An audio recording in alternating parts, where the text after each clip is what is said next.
everyone, I am Doctor Ravina, NHS doctor specialised in women's health, and I'd like to welcome you to this dedicated channel for women's health, where we aim to educate, inspire and empower women to talk about all those taboo topics that no one wants to talk about. We encourage an open conversation, so feel free to drop any comments in the comments section below, or feel free to send me any questions on Instagram at dr.ravina. Today we'll be discussing nutrition for preconception.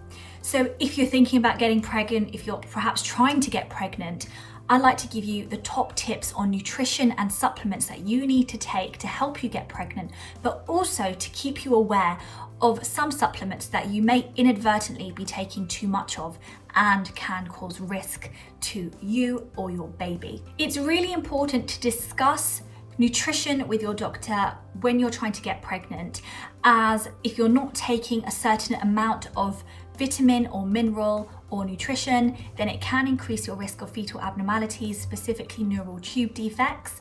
Folic acid is a B vitamin, and folic acid is something that we advise women to take from 3 months prior to conception up until 12 weeks of their pregnancy. And the reason why is because a lack of folic acid can lead to neurological issues in your baby's development.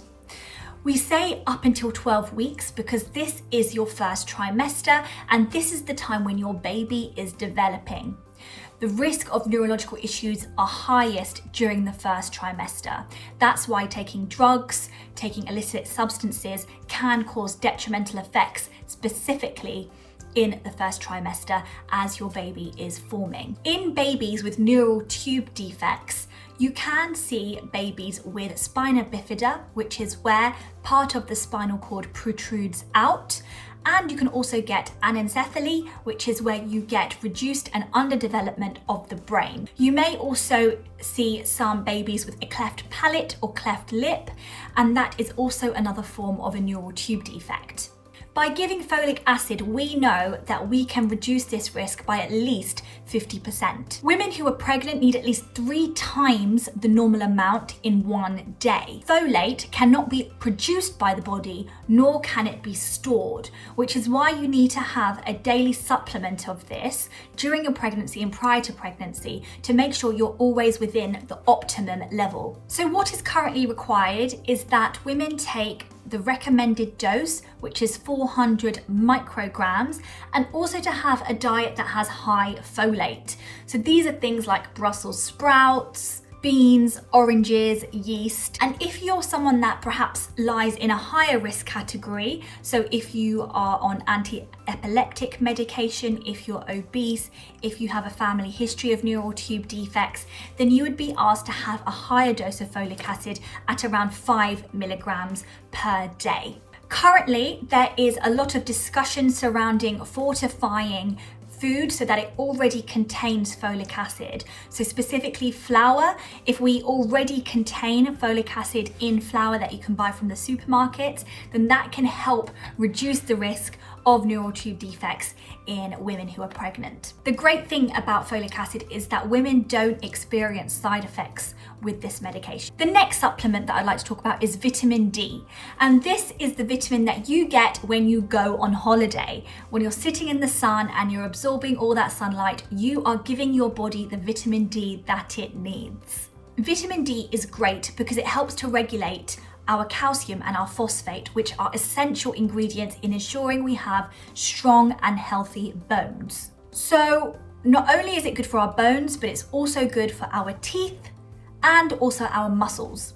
Vitamin D helps to prevent bone problems in adulthood, so osteoporosis and osteomalacia, and also childhood bone issues like rickets, which is a bone disorder due to a vitamin D deficiency. So what you would not only be helping yourself, but you'd also be helping the bone strength of your future baby. At present, we advise all pregnant and breastfeeding women to have at least 10 micrograms of vitamin D per day. Some of my patients have said to me, "Doctor, I already take a multivitamin and it contains vitamin D in it, and it also contains folic acid." But I always advise them to have a look at the back of the packet, because sometimes it's just not enough that you need for your pregnancy dose. So do make sure that it has the recommended amount in your multivitamin if you're taking it as a multivitamin. Otherwise, I would suggest you just take it as a separate tablet. Some people may require more vitamin D, and that is specifically if you are someone of darker skin tone. Because of the melanin, you won't absorb as much vitamin D. If you are of a higher BMI, if you are of a culture where you cover your body a lot more, if you wear headscarves, if you wear long sleeves and long dresses, then your body won't be able to absorb the natural sunlight in the environment. So you may be someone who may require a higher dose of vitamin D supplementation. The next supplement is vitamin C, and vitamin C is excellent because it helps iron absorption. So if you're someone who may be iron deficient and have an anemia associated with that, then it's great to take iron tablets alongside a glass of orange juice, because that helps to ensure you get maximum absorption of your iron into your bloodstream. Iron supplementation is something that we always talk about with women who are known to be anemic. The most common reason for anemia in women of childbearing age is iron deficiency anemia secondary to your monthly period. Having a bleed every month means that you are losing blood and naturally are then iron deficient. This is something we can check prior to pregnancy or even during your pregnancy, as the consequences of being anemic and then going through childbirth can mean that you become even further deficient of your hemoglobin, and that can lead to a postpartum hemorrhage and require a blood transfusion when you are either having a natural delivery or even if you're having a C-section. So that's really important that we make sure you have a good amount of iron. The next thing that some women take is aspirin, and I would like to just stress this is not a supplement, this is a medication which has risks. The reason why we ask some women to take it is if they fall into a higher risk category and they're at higher risk of clots, preeclampsia, type 2 diabetes, gestational diabetes. This is when we would think about discussing aspirin with you. The next thing I'd like to talk about is aspirin. So just to be clear, aspirin is not a supplement. It is a medication which carries side effects and risk.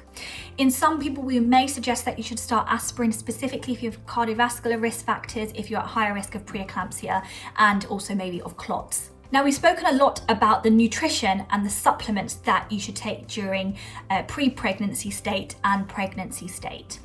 Now, what are the things that you need to avoid? First of all, a healthy diet with all the nutrients that you need can help reduce your risk of miscarriage by 50%.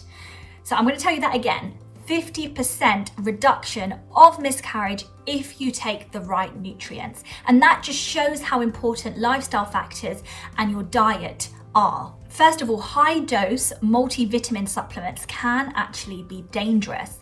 And this is because they contain a whole variety of different substances, specifically cod liver oil, and also any supplements that contain vitamin A. Any vitamin that contains more than 700 micrograms of vitamin A are teratogenic, which means they are dangerous to your baby. So that's why we want to avoid vitamin A and any additional supplement of it. Vitamin A can also be found in meats like pate, in liver, so try and avoid any of that. The next thing to avoid is if you are a cheese lover like me, then you have to be super careful with what cheeses you're taking. Unpasteurized cheese and unpasteurized milk are really important just to avoid. In terms of the cheeses to avoid, we specifically say things like brie, camembert, blue cheese. Now, these cheeses may be soft cheese, but they also might be hard cheese. So it is really important that you are very careful about what cheeses that you take in. The reason why it's really important for you to avoid these types of cheeses is because they contain a type of bacteria called LISTERIA, and that can cause problems with the fetus. Another thing for you to avoid is uncooked meats and undercooked eggs. So if you're someone that likes poached eggs, I love poached eggs, then you need to be careful because these are not fully cooked, and also meat that's not fully cooked carries the risk of salmonella, and that causes a consequence not only to your body but also your baby's body. If you're someone that's really adventurous and you like your seafood, we always advise to avoid things like shark, swordfish, marlin, and this is because they contain high amounts of mercury, and there is a risk of mercury poisoning in pregnancy if you have a high level of it in your diet.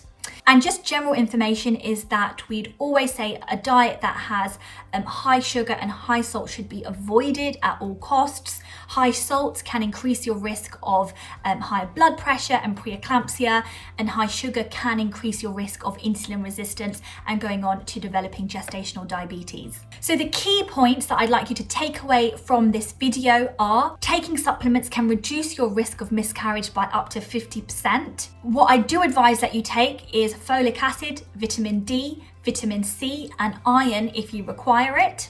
Avoid vitamin A, typically found in liver, pate. I'd like you to avoid unpasteurized milk and cheese, specifically cheeses like camembert and brie.